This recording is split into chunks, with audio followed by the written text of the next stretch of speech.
siguro dun sa walang mga maliit na dito kasi pag-usap ka niliyog na loob, maaaring minsan siyempre kaya kailangan linis ang loob nito, wag niyong takpan.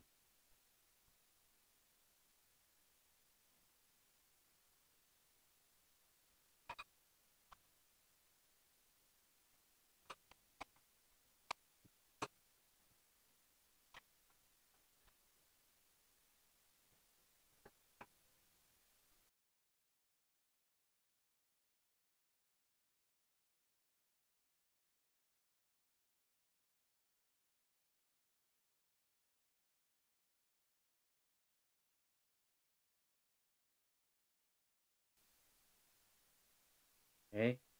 So malinis, walang tingga sa loob. So ngayon, kakapit na natin. Alamin natin kung maliwanag pa rin siya at pwede pang gamitin. Okay?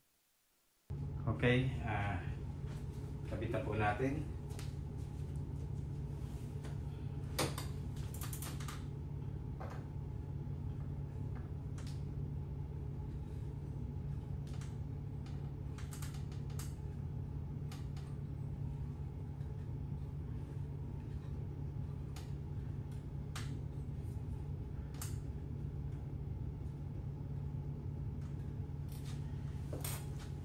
And then,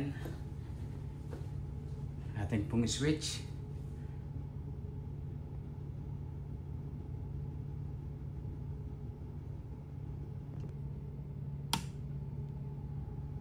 Ito po, maliwanag na. So, yun yung ating ni-repair. Kung mapapansin nyo, dito sa parting ito, hindi siya masyado maliwanag dahil ilan lang yung lumilingan sa kanya, umiilaw na LED kasi mas marami ang pundi. Pero dito naman po sa kabila, kung mapapansin nyo, mas marami po ang umiilaw dito kasi nga ilan lang yung kanyang pundi. At ganun din po din sa kabila. Okay? So, ibig sabihin, mapapakinabangan pa rin natin, magagamit pa rin natin, kaya hindi kailangang itapon. Kailangan lang ay matutunan nyo kung paano natin pagdutuktungin yung mga ilaw nang sa ganon ay magamit muli natin ang ilaw na ito. So kahit papaano, bagamat hindi natin alam ang kanyang itatagal, at least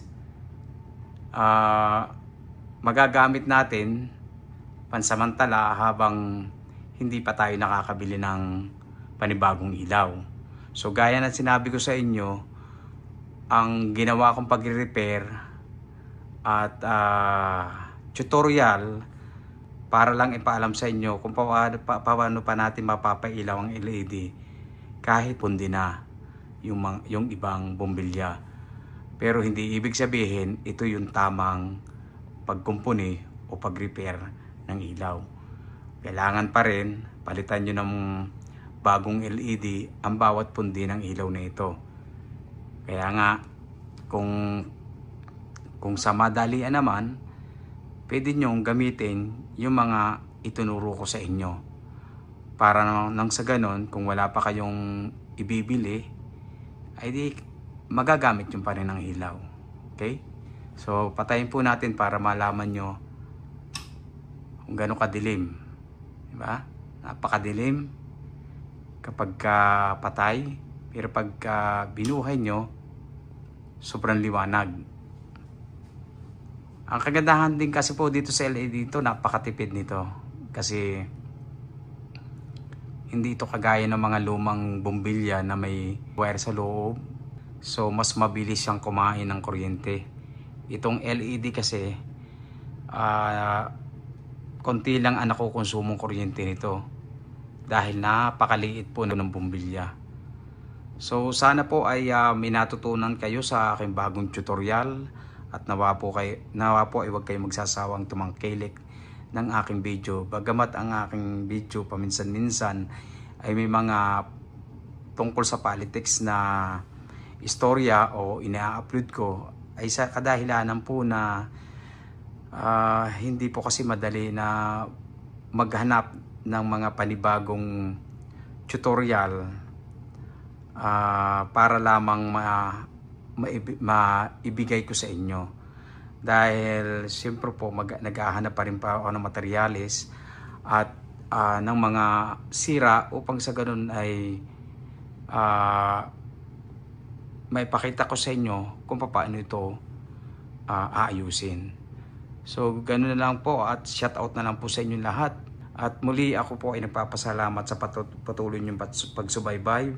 Maraming po salamat sa inyo at naway patnubayan po kayo ng Diyos at ang nawa ay ang bawat isa sa atin ay matuto nang sa ganon ay umasenso. Sige po, hanggang dito na lang po at maraming salamat sa inyo lahat.